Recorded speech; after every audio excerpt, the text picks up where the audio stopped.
What is the nature of morality? While many individuals would say that they know right from wrong, the question still remains as to where the source of their convictions are rooted. Is morality to be found wandering the long halls of a cathedral, hidden in the old texts and cold stone? Or is it to be found in science and the hypotheses of men? If you asked a person why he or she thought murder was wrong, the individual would likely respond either that their religion teaches it is, or their rationality dictates it is. Although opposing, both positions appeal to their intellect for answers. Religion offers a moral paradigm that renders thoughtful examination, rationality, and knowledge, whereas the atheist would look to his or her relative sphere of influence and determine a logical system of morals. Both processes rely heavily on man's intellect, for it is only there that the processes such as rationality and knowledge can take hold. Therefore, in order to understand the nature of morality, its relationship to man's intellect must be examined. Imagine a man who was walking down the damp and dark streets of a city. He had just come from his friend's apartment. The two men had shared a business together, and one of them had invested over half of the company's assets, only to lose all of it. His partner was left penniless, while he hoarded the remaining portion for himself. Once at the apartment, feelings of anger and bitterness were exchanged between the two men, which then escalated to threats. The tensions rose and culminated in one planned, precise action: murder. The attacker wore white gloves, used his victim's own gun, and even forged a suicide note in his former business partner's writing. Every detail had been carefully planned, every possible mistake accounted for. It was the perfect crime, murder disguised as suicide. After leaving the scene, the murderer wondered how he would spend the rest of his evening. His mind was working at a fast pace, attempting to process the actions it has just carried out. He knew he could not escape the condemnation of his own thoughts and could no longer ignore the heavy beat of his heart. So he decided to walk, as he had no other alternative to turn to. While he trudged down the rough cobblestone street, he began combing through the details in his mind. Did he make a mistake or neglect to think of something? To him, it mattered most to be precise and rational. He believed that man's rationality and knowledge was the basis for right and wrong. After all, what would prevent him from murder? There were no standards, only reason and knowledge. He did not believe in the fairy tale dogmatism of religion. Such notions had been disproven by science. Religion was an antiquated belief that had been replaced by rationality and knowledge. Insofar as right and wrong are concerned, man's intellect could logically provide any desirable standard. Thus, in his mind, his actions were completely justified by rationality and knowledge. After all, why would life be significant if there is no proof to say it is? The man continued to think about the nature of his crime, repeating the scene over and over in his head. It makes sense, he told himself. It had to be done. There was no other alternative. He prided himself in his incredibly logical and rational ideas, and decided that the manner and motivation of his crime was very reasonable. He needed money, his partner had taken his, and so long as he was not caught, it made sense to kill him. It makes sense, he repeated in his head, over and over again. But occasionally, he felt doubts gently tugging at his conscience. He continually ignored it, but he knew deep inside that it might be correct, and for one split second, he was paralyzed in fear. But then the moment faded and he resumed contemplating the nature of his actions. In a sense, it was moral, he thought. It was rational, and does that not make it moral? Upon this realization, he felt as if he ought to test the hypothesis that reason determines morality. His thoughts drifted to the lofty texts of Aristotle that he remembered scoffing at in grade school. This was an old philosopher whose ideas were outdated and inaccurate, but still some words came to his mind that seemed possibly accurate. All knowledge and every pursuit aims at some good, namely happiness. He reasoned further that if that be the case, then reason and knowledge would function as a means to an end. and that end being some good or happiness. He questioned, but what is this good that all men seek? Perhaps it was that for whose sake everything is done, a definitive goal to act towards. But then, how should this relate to morality, he asked. He decided that there must be some type of classification within morality. There was morality based on experience and thought, and then morality based on presupposed standards. Once more, the words of Aristotle came to mind. Virtue then being of two kinds, intellectual and moral. Intellectual virtue owes in the main both its birth and its growth to teaching, for which reason it requires experience and time, while moral virtue comes about as a result of habit. Clearly, this must be the case, he reasoned, since there seems to be good things that are not rewarded by experience.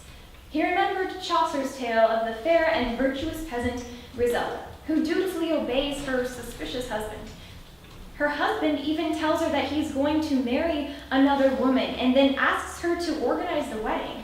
But instead of being angry, she willingly accepts his request. All of her actions were bitterly illogical, yet seemingly moral. Here was a person that was esteemed for her integrity, yet she abandoned reason frequently. However, the contemplator could additionally think of plenty more things that were enhanced by a reasonable and knowledge approach, such as his studies in medicine that were designed to save lives. He began to question himself, how does a just and moral man treat reason and knowledge? His answer once led more to the teachings of Aristotle. The agent must also be in a certain condition when he acts. In the first place, he must have knowledge. Secondly, he must choose the acts, and choose them for their own sakes. And thirdly, his action must proceed from a firm and unchangeable character. He then became encouraged by this thought. A just man was, as he thought, knowledgeable and sincere in his actions. But it seemed that there was a deeper level to morality. He wondered if perhaps virtue is a state of character concerned with choice lying in a mean, one side determined by rationality and knowledge, and the other by belief. However, he detested the very thought of belief as a possible answer. To him, it was nothing but a senseless notion designed to deceive. Yes, he agreed, morality cannot be based on anything so fragile. It must be reason and knowledge that determines its nature. At this point in his walk, a thick fog had begun to shroud the streets in ambiguity, and like that fog, his thoughts became increasingly clouded by an obsession with reason and knowledge. It can be no other way. This is the answer, he told himself, all the while pushing doubtful thoughts deep into his intellect, where they remained chained to the bottom by his stubbornness. He sat down on a bench, its cold metal providing a support for him to rest on. However, with this relief, his thoughts were free to wander once more, and he struggled to find yet another distraction from the mess of unknowns. He looked around at the dark and desolate street, but there was nothing inspiring enough to distract. He scooted around trying to find a comfortable position, but that was not useful either. Finally, he reached in his pocket for any sort of object that could free him from his torment, and his fingers enclosed around a small book. Yes, of course, he exclaimed as he pulled out his prized possession. He carried it with him at all times, and it was conveniently the exact size of his suit pocket. His eyes found the familiar words on the cover. Kant, Foundations of the Metaphysics of Morals. Now here was a book worth his time, sure to yield satisfying answers that were entirely logical. No more would he be forced to dabble in the realm of belief and religion. Now he had a solution right at his fingertips. He opened and began to read. It is clear that all moral concepts have their seat and origin entirely a priori in reason. It is obvious that they can be extracted from no empirical and hence merely contingent cognitions. Yes, I remember this now, he encouraged himself. He gladdened at the importance of a priori reason, which meant that reason in the intellect was not based on unsubstantial belief. He figured that such reasoning would explain the preconceived notions that man has about right and wrong. In the end, it was all man's intellect that determined it. But then he began to question. If morality is entirely based on a priori reasoning, how can one's actions still reflect reason and logic? How do individuals choose to be moral or immoral? His question was soon answered by a further reading. The will is a faculty of choosing only that which reason, independently of inclination, recognizes as practically necessary, i.e., as good. He thought that this must mean that reason lays the foundation of morality, and that necessity will allow for choice and differentiation between moral and immoral. Then he understood from Kant that man does not act to achieve happiness, as there can be no imperative which would, in the strict sense, command us to do what makes for happiness, because happiness is an ideal not of reason, but of imagination. Unlike Aristotle, Kant does not believe in pursuing happiness, but that which is necessary. Man does not act to seek a good, but rather to fulfill a moral duty. This was a relief to him, as he appreciated the structure and certainty that this idea held. He smiled and released a small chuckle as he thought about how scared he'd previously been of his actions. How foolish he was to doubt his intellect, which was clearly the more superior power at play. This joy led to an obsession and craving for a more practical and reasonable lens through which to view morality. He skimmed page after page, searching the words for answers. But then his eyes came across the words categorical imperative. He continued reading to discover that this was to act only according to that maxim, by which you can act at the same time, will that it should become a universal law. He reasoned that it meant to act in a way that if everyone did the same action, it would still hold true to the action's purpose. But this was a preposterous notion. He did not believe in the validity of an imperative. He concluded that because it applies one action universally, it does not match consistently with his own perception of morality that was individualistic and relative in nature. Furthermore, it did not account for the situation of a martyr, in which the action is considered moral, but not universally valid. Therefore, this rendered Kant's imperative useless in his mind. Still, he believed Kant was helpful on many other accounts, especially in his idea of morality being derived from necessity. Of course, I acted out of necessity and rationality. How could it not be moral? At this thought, he sprang up and resumed his walk. He could now be content in his ideas, that reason and knowledge really were the foundations and determiners of morality.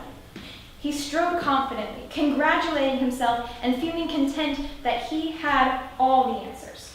No one could accuse him of wrongdoing because in the end, all that matters was that he was reasonable. How could my actions not be reasonable? He determined that as long as he thought his actions were moral, they were. If morality was indeed determined by reason and knowledge, then anything that he thought was reasonable and moral was moral. It did not matter if others condemned his thinking. They are not part of his reality as they are separated from him and have their own relative values. After all, knowledge is what unifies the soul, and could be argued as a type of religion. He thought that religion is a belief, and one's view of the world. Therefore, his religion would be reason, and his Bible, knowledge. At this point, he had just turned the corner when a small child appeared before him. He recognized the small frame as a street beggar, and decided he was in a good enough mood to give a coin or two to the malnourished child. However, as soon as he took out the wallet, the child jumped up with unsuspected ease, snatched the wallet, and ran off. This left him infuriated. "How dare you?" he shouted. "How incredulous, how abominable," he thought. It was not right or fair, and he hated it. But then he paused in shock. How do I know that it was wrong? As far as he knew, it was reasonable for the boy to steal from him. It was what he had to do to prevent from starving to death. Yet from his perspective, it was wrong. At this thought, he remembered the words of Hegel, who he had begun reading a week or two ago and had entirely forgotten about. This absolute certainty into which substance has resolved itself is the absolute untruth which collapses internally. He figured this meant that if everyone can justify morality on the basis of their own standards, then morality itself collapses. But why should this be so? He once more reflected on the words of Hegel to answer this question. It, meaning the consciousness, lives in the dread of besmirching the pleasure or the splendor of its inner being by action and an existence. And in order to preserve the purity of its heart, it flees from contact with the actual world and persists in its self-willed impotence to renounce itself, which is reduced to the extreme of ultimate abstraction. The hollow object which it has produced for itself now fills it, therefore, with a sense of emptiness. Its activity is a yearning which merely loses itself as a consciousness, becomes an object devoid of substance, and rising above this loss and falling back on itself, finds itself only as a lost soul in this transparent purity of its movements, an unhappy, so-called beautiful soul. Its light dies away within it, and it vanishes like a shapeless vapor that dissolves into thin air. No, he thought. He rejected this notion entirely, for he had based his life on the belief that all that mattered was his perception of the world. He depended on his own reason and knowledge to justify and explain his actions. Most of all, he had lived a life based on these convictions, disregarding any other ideas as unrelated to him. And now, this very belief had been shattered by his own intellect. At this thought, he lost his step and fell to his knees in shock. Here was a man who had believed that morality was relative to each person and that virtue was explained through reason and knowledge. But now, he realized that such a reality leads to every individual's convictions conflicting and nothing remaining universally right or wrong. In the end, morality becomes obsolete when left solely to the ideas of rationality and logic. For the first time, he doubted himself. His certainty was broken, and the weight of what he had just done struck him to the depths of his core. He had committed a crime. He had killed someone and now felt the guilt beating him down. Sure, he was logical, reasonable, and knowledgeable, but that only aided in his crime and blinded his vision. He looked around him and noticed that the fog had dissipated, leaving a clear line of vision all around him. Finally, he saw clearly what he had done was so grotesquely wrong. He knew not why, but he knew it had nothing to do with reason. He wondered what he should do and if he should turn himself in. If so, how should he do it? All of these questions hummed in his head so that he hardly noticed when he brushed the shoulder of someone. It was an old gentleman who looked to be strolling for leisure. He looked wealthy, and his suit was an uncommon bright blue, and his face was clean and held eyes that were smiling. He stumbled over an apology to the old man and was about to turn when he heard a deep, wise voice say, "Why are you in such a rush?" He was surprised at the boldness of this question, but answered it nonetheless. "I have many tasks to do, and am unsure of if and how to do them," he responded. But the gentleman simply said, "You will find answers soon enough." This was both odd and aggravating to the young man. He asked, "How can you possibly know?" To which the old man replied, "I just do," and turned to go. The young man was left confused and frustrated with this answer and asked what the aged man's name was. "Belief," he said, as his blue suit seemed to vanish in the distance. He had to admit he was envious of the certainty and peace the old man seemed to have. Yet he was unsatisfied with the man's baseless faith. At last he found his way home to his own apartment, not to find sanctuary, but to find a book that he had abandoned long ago. He searched his house and found the old text in the closet underneath piles of paper. He brushed off the cover of the book, which produced a great cloud, revealing the words, "Plato's Dialogues." His eyes searched the text, looking to find some sort of answer to how man could be moral. He was rewarded by Socrates' description of the wise and how true wisdom is understanding what one does not know. He further continued and found more answers. Let no day pass without discussing goodness and all other subjects about which you hear me talking, and that life without this sort of examination is not worth living. He pondered what he should then make of morality, What sort of examination should he conduct? He decided that virtue is a preconceived notion, something that he was born understanding. However, these notions run away from a man's mind so that they are not worth much until you tether them by working out the reason. Once they are tied down, they become knowledge and are stable. That is why knowledge is something more valuable than right opinion. What distinguishes one from the other is the tether. Therefore, he concluded, morality utilizes reason and knowledge, but it is not determined by it. In the end, reason and rationality are tools that are used for both moral and immoral actions, but enable man to understand why certain actions are right or wrong. At the discovery of this idea, he brightened with hope, finally understanding belief's words. Morality was not based solely on reason, but was inherently known by every individual. Right and wrong were understood, and certain reason and knowledge were to be used to understand why. But if this is true, he thought, where does morality come from? Who or what determines it? He then turned to Plato for one more answer. Virtue will be acquired neither by nature nor by teaching. Whoever has it gets it by divine dispensation without taking thought. He dropped the book and crumbled to the floor upon reading these words. Then the words of Pascal haunted his memory.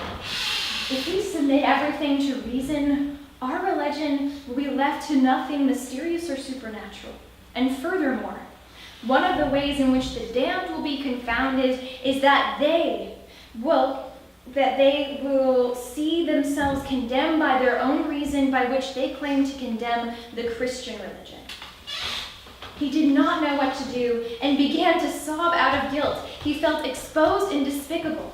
He didn't chain himself to the bottom of an endless pit, not by force, but by his own will. He believed he had no escape. No one would forgive him.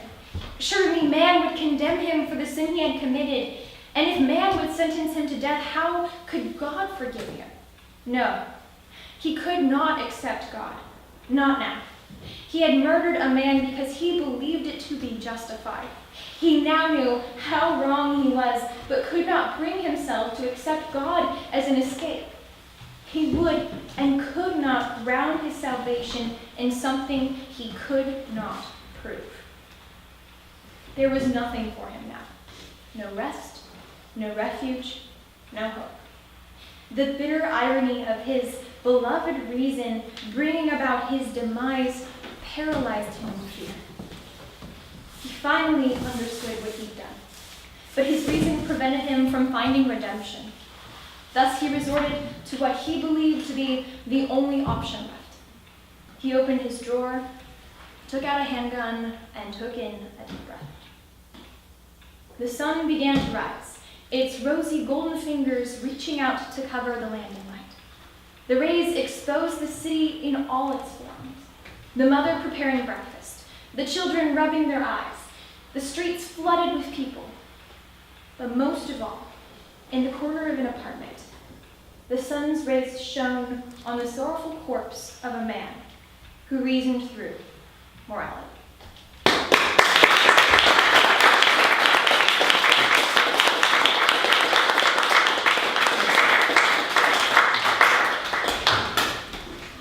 Thank you very much, Ms. Cochrane. If you will give me a moment, we will begin our questioning.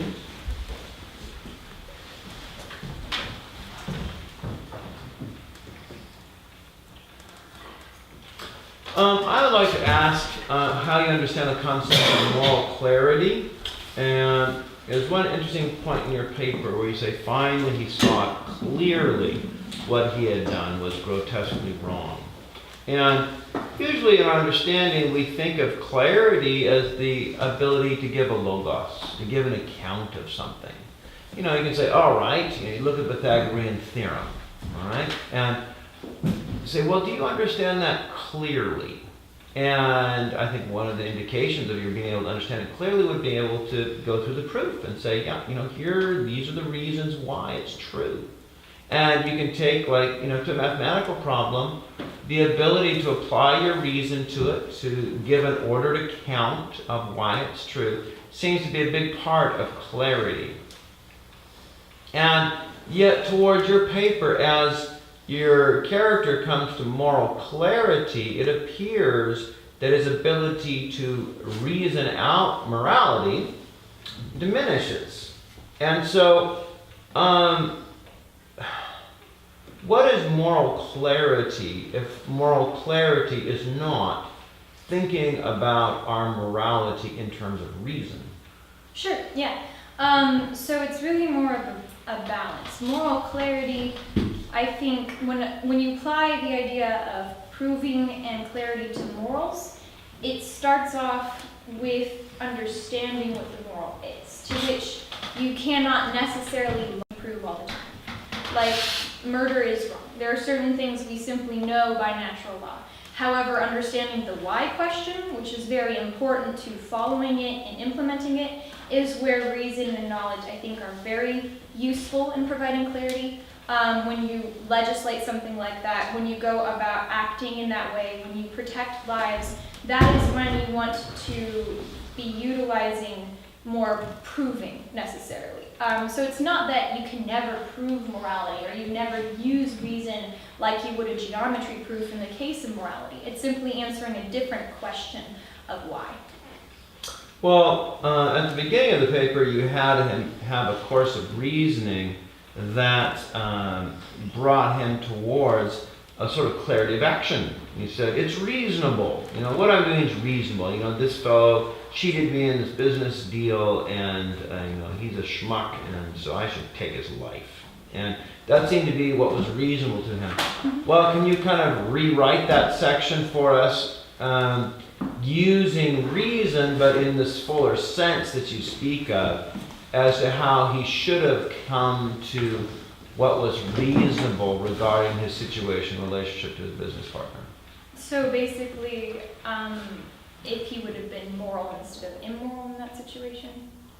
Right, but I would like to, I'm trying to get at what clear, reasonable moral thinking is in this fuller sense, in this balanced sense that you speak of, and how that would have applied to the specific instance of him thinking about his actions towards his business partner in the failed partnership. Sure.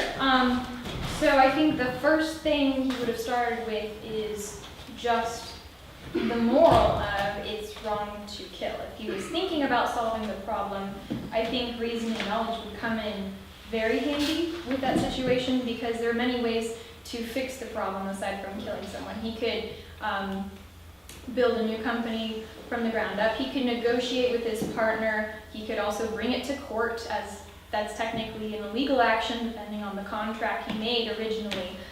He could take all of those peaceful actions requiring you to have a rational approach, a knowledgeable approach, and all of those are moral because they are not killing an innocent life. Okay, but this man wasn't innocent. He caused this man harm. And certainly in the case of war, where those who harm us, we say it's justified that we kill them. In the case of somebody murdering another person or even attempting to murder them, we say it's justified for the state to take their life. And in this case, could not he argue that this man had caused him substantial harm, and therefore he had a right, under a reasonable moral thought, to take the man's life? Well, first of all, it's not his, it would be God's position to take and give away life. That doesn't keep us from going to war, though. Well, see, war is a different situation, because in this situation, there are other alternatives that don't put life on the line. It makes it immoral to sacrifice that life. But in the case of war, when it's national security, when your country is going to be attacked, lives will be lost. It is moral because that is the only option you have left to attack them as well. Like to strike and attack them first as well. Because lives are on the line in that situation of war, and they are not in this individual situation because there are better alternatives that do not result in death. Well, no, there are other alternatives in war. You can allow yourself to continue to be attacked. And Pearl Harbor did not mean but then we you're had still to go to war. sacrificing lives. Sure. However, you go to war and you're sacrificing your enemies' lives. And you might say, well, the point of war is to make sure that your enemy dies for his country rather than you dying for your country. However, in either choosing to go to war or not going to war will result in death of others. And so in war, we choose an action that brings about the death of others. And isn't this man reasonable to think that his choosing to take the life of his business partner who caused him substantial harm and could cause him substantial further harm is morally justified? Well, look, it's a situation of self-defense. See, war, as I see it being justifiable, is in a situation of self-defense, where you would be sacrificing people's lives if you did not act to strike the other nation. Examples like the Cold War show us that sometimes diplomacy actually does solve a problem. Sometimes you don't need to go into war, and that's why it would have been wrong in the Cold War to sacrifice those lives. But in this individual situation, because it's not an issue of self-defense, it's simply that he wants money that he doesn't have, it's a different situation than war, and he would not be justified in killing him. Thank you very much. I'd also like to ask about the relationship between moral subjectivity and reason. In your story, you have the man come upon the little boy stealing in the market, and as I understand the progress of the narrative, you're bringing up that point as to show an example of another person who uses their reason to morally justify something that they do. And so he sees a little boy doing this action and says, oh, he has his reasons for doing that. To him, it's reasonable. And so at that point in the story, you seem to be saying that introducing reason into moral thinking allows everyone to justify their own subjective condition as a basis for their own selfish moral action or immoral action. I wasn't sure if that was just a position you were taking in the course of the narrative or if that was a position that you meant to have understood as a more general position.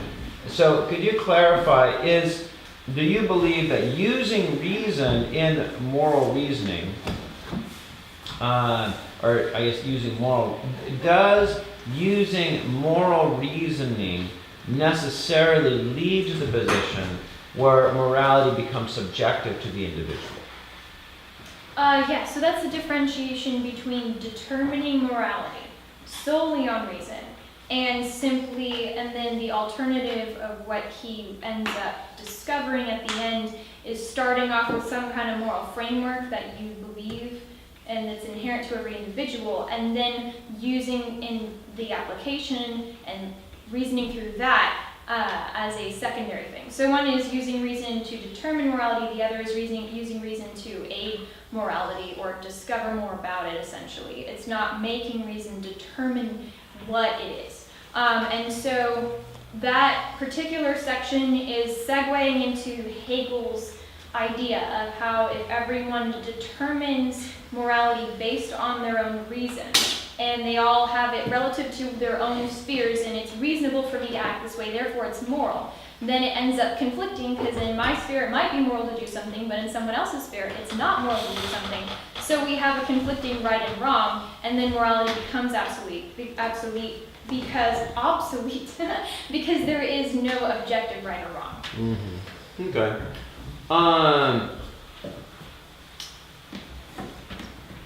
Then how does the relationship of reason to morality compare to the relationship of reason to other areas of thought? Going back again to geometry.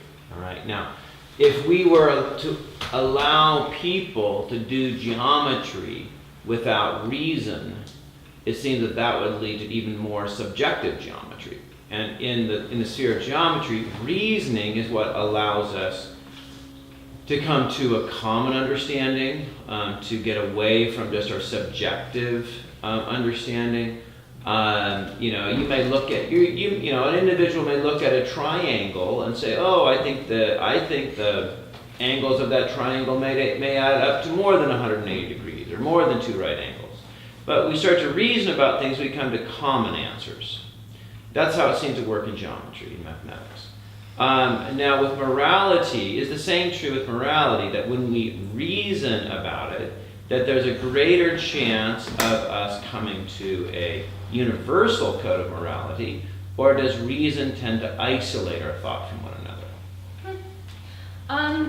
See, geometry is a lot more black and white than morality is. The only similarity they really have in terms of approach is that geometry starts with things just accepted like common notions, and morality has to just start with things that we just all believe are right and wrong. However, in terms of proofs, most people would agree a triangle has 3 sides.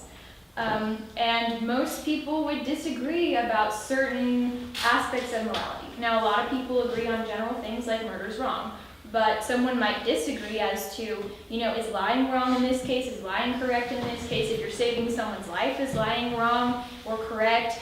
And so there's a lot of more gray area in morality, so you can't just prove it and have that one proof apply to every situation. All right, so you're saying the reason why reason tends to make a unity of thought in geometry is because the common notions of geometry are very distinct and agreed upon, whereas in morality we don't really have a set of agreed upon and common notions that then we can reason from. Yeah, and it's kind of like, I guess, if you were to apply geometry and make it into morality, it'd be more like absolutism, because it'd be saying, we prove this, it's right 100% of the time. But what my paper is substantiating is more an objective approach, which is saying, in general we have these rules, but in certain situations there is exceptions, and it's not just a black and white, it's right, it's wrong. Mm-hmm. All right, thank you very much, Ms. Cochrane. Would you like to ask questions? Yeah. So you're saying that morality might not be individualized to the person, but instead individualized to the situation in some cases? Well, the situation would be determined by the person. So to give the example of lying, in general we'd say it's wrong to lie. But in the case of Rahab or Corrie ten Boom protecting the lives of the Jews, we would say it's justified because she's saving their lives. There are a lot of people who disagree with that though. So that's an example where the situation may warrant it to be correct or incorrect, depending on the person and what they think it should be.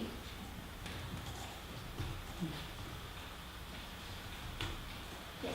Could you unwrap a little bit more in your story or your narrative you talked about as he was going through this journey of thinking through things, and when he hit the categorical imperative, it seemed to flummox him a little bit. Yes. Now, what went to my mind is the categorical imperative would be the little boy who needs a piece of bread could just as well kill him. If my action, if I understood what you were saying, if this action is to be judged in this rational manner through the Kantian sort of a way of looking at things, like whatever I'm doing, everybody else should be able to do the same thing. And it would seem to me it wouldn't take long to realize that it would be pretty irrational to kill your business partner because he owed you money. Right. Because if everybody killed everybody who owed them money, 90% of the people in the United States would be dead because they're all in debt to someone. Yeah.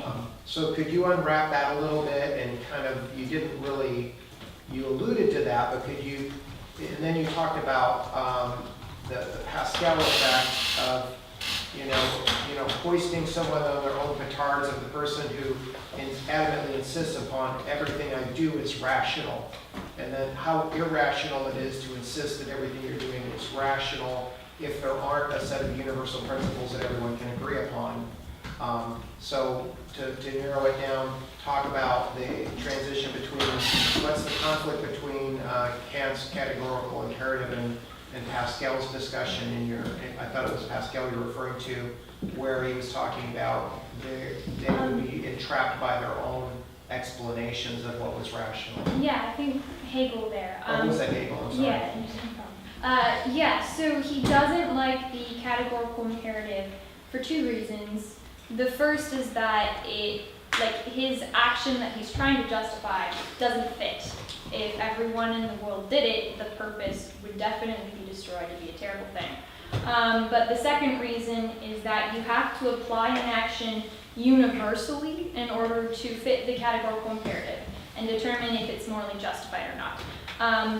And that notion he just does not like in general because he wants to make morality as individualistic and determined by his own intellect as much as possible. And by thinking about the universe in a moral context is very much against his belief in what he's inclined to do. So the categorical imperative versus what Hegel is saying? Yes. Well, I don't know if they necessarily directly relate, because what Hegel is saying is that if everyone has their own sphere of influence in which they determine morality based on their reasoning and knowledge, their intellect, then the right and wrong of each sphere will essentially conflict, because what I think is right might be different from what someone else thinks is right. And then morality will become obsolete because everyone has a different conflicting standard. There is no objective right or wrong. And the categorical imperative is a very different approach to proving morality. It's saying if everyone in the universe did it, would its purpose still remain the same? And if that's true, then it would be moral. However, there are definite exceptions to that. Like, it doesn't account for the situation of a martyr, because it definitely wouldn't be universally valid if everyone died for their faith, but we consider it still a moral action. So there's simply different approaches taken by Kant and Hegel to prove morality and to say whether or not it exists, and how to determine it. Weston was first, sorry. Okay. I loved your paper, and if I didn't say so, I loved the previous one too. I will love every one of yours. Your paper in particular was a beautiful illustration of analysis paralysis that kind of led to the eventual taking of one's life, aside from the murder issue. I was actually just looking this up last night. Suicide is the 10th cause of death in the United States today. And apparently it outnumbers car accidents, for example. A lot of people in our generation are asking questions such as, the world is so messed up. Why do we keep living in it? Why even put up with it? And it's easy for a great book student, for example, maybe someone like me, to sometimes think, well, hang on, I'm not Aristotle, I'm not going to be Bach, I'm not going to be Pascal or Hegel or all these other people. If all of these people have gone before me, why keep going? What is the value of a human life, in spite of all the, imperfections and all the uncertainties we face in life? What would you say to that? I think that that perspective is definitely true, and it's an unfortunate reality that depression is the leading disability in our society. And I think as a Christian, you believe life is significant. You also believe that God has given you a purpose, that you were born for a reason. And so as a Christian, I think you're very blessed to be able to give yourself a reason to live. I think as a non-Christian, of course, they're not all going to commit suicide. They find purpose in different things. However, I think a lot of people cease to find purpose in life because they're looking for something and they don't know where to find it. And so they want to be satisfied, and they keep looking to things and objects and maybe different beliefs, and it just doesn't work because it's not a perfect thing that you can believe in and always depend upon. So when it lets them down, they don't know why they should be living because they don't believe in any sort of thing that tells them that they should and that life is significant. Yes, Ben. So going back to what your conversation with Mr. Henricks earlier, you were saying that sort of that the killing was not justified in the case of the characters in your story because there were other alternatives, and and because it was simply just money. It wasn't like they were taking lives or things like that. So I was wondering about in the case of looking at Germany's invasion of Poland in the 1930s or whatever it was. And it was just an isthmus of land that connected Germany to another part of the world that they needed, that was under their jurisdiction. And it was accomplished without really too much bloodshed. So were the Polish and the rest of the world, would they have been sort of, because it was just money, just a little thing, they could have gone about it other ways, were they wrong in going against Germany in that case? Oh, interesting. Okay. So I happen to really love World War II. The interesting situation about that is like Hitler's justification for attacking Poland in the first place wasn't national security. They had violated some trade agreements and he said, oh, they're trying to kill me, I'm going to attack them. And so he was looking for any reason to go and attack Poland in the first place. And they knew that he was going to attack because months before, Chamberlain met with Hitler, and Hitler refused to back down. He says, I'm going to wipe you guys off the face of the earth. They knew he was going to attack him. And so and there's a lot of military strategists who also agree that if Britain, France, and Russia would have allied and attacked him before he attacked Czechoslovakia, then they could have prevented World War II, or at least saved a few more lives. So is Poland justified in defending themselves? Yes, because it's national defense. At that point, if they didn't do anything, they would be sacrificing the lives of their citizens. It's the equivalent of individual self-defense, like if someone has a gun pointed at your family, are you going to try and defend them, or are you going to just wait till they kill your family? It's that situation. At that point, you've already tried to talk them out of it, you've already tried all these other things, and all you have left is to defend yourself or not. Yes? I really enjoyed your story in your paper too, and I liked it as a means to think about how to determine morality. So as I was listening, I was thinking, well, how is the story going to end? And did you consider different endings? Because you Yes. made it a tragedy. Could you expound on like a different ending that you considered? Sure. I was thinking realistically, because honestly, I was a bit inspired. I read Crime and Punishment this year, and I was like, oh, this is cool. I was also thinking realistically, this is basically the extreme postmodern man. And really, there's really two endings. He finds hope, he lives a happy life, or he can't bear with what he's done, he can't deal with it, and just the insanity of it all kind of draws him to commit suicide. And I figured the most realistic setting is for him not to find a happy ending, mostly because his whole life had been focused on his own perception of morality, his own life. Everything in his life had come to ruin. He didn't have any money. There was no one to live for. And then now he was guilty of convicting a crime of murder, which he knew was punishable by death. So there really isn't a very realistic happy ending. And I happen to love tragedy if it has a point. So I chose for him to end tragically. And I kind of think he's very comparable to Javert in Les Miserables. Just the insanity of his life and not being able to cope with what's going on just drives him to commit suicide.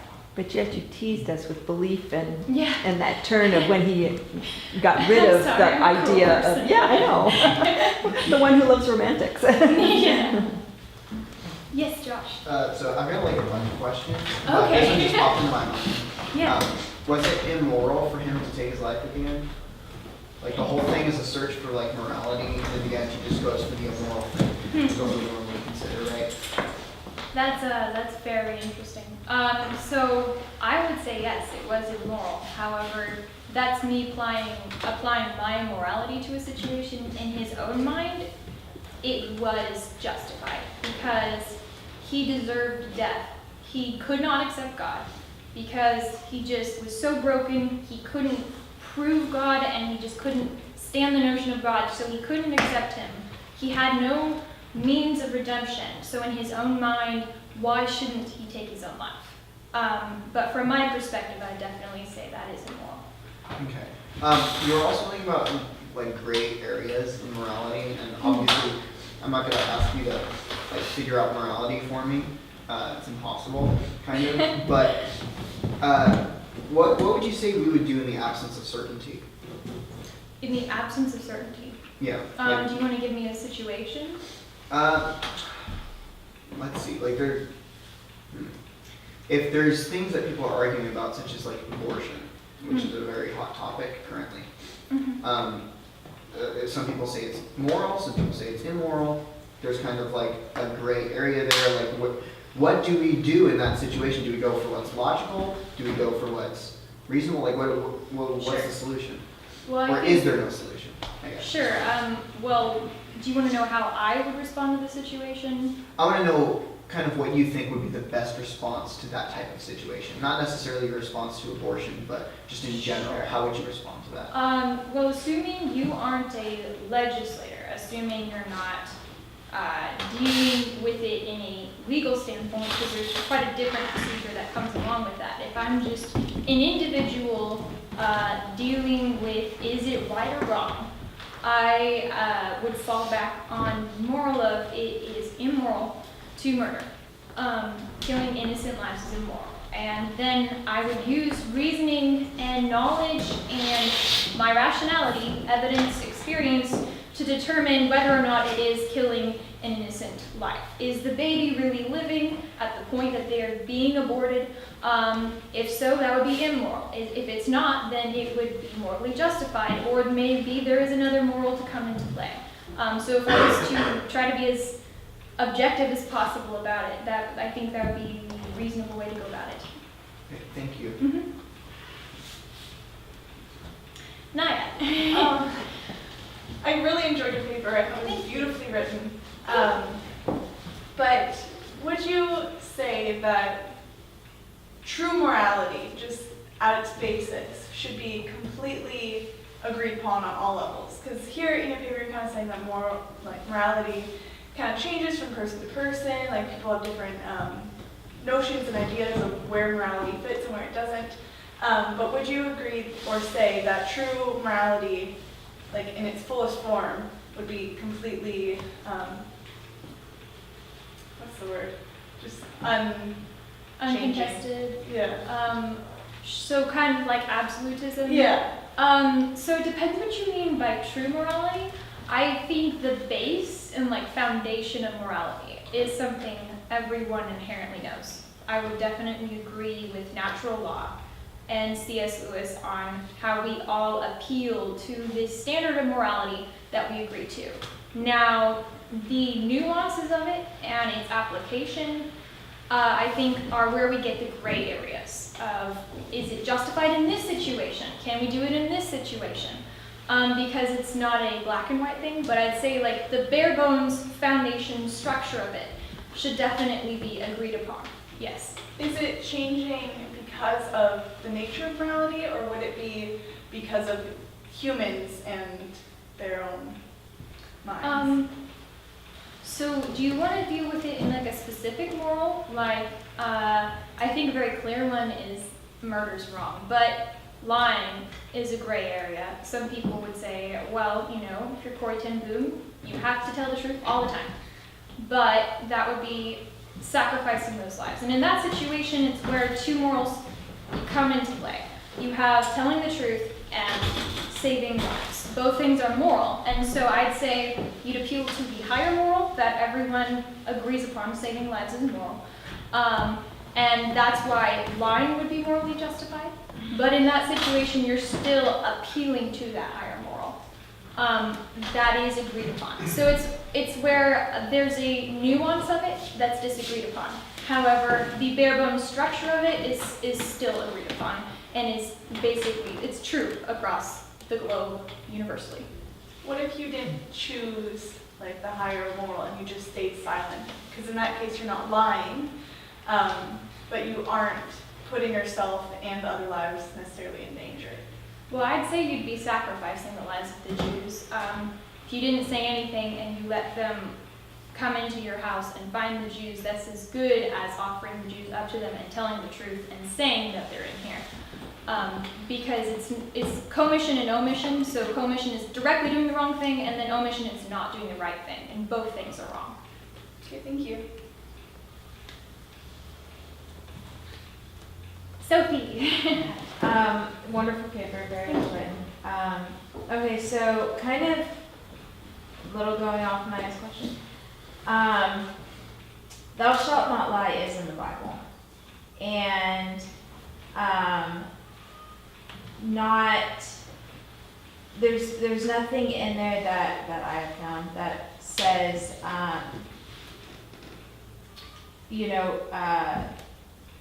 not telling the truth so that people don't get killed is did I say that right?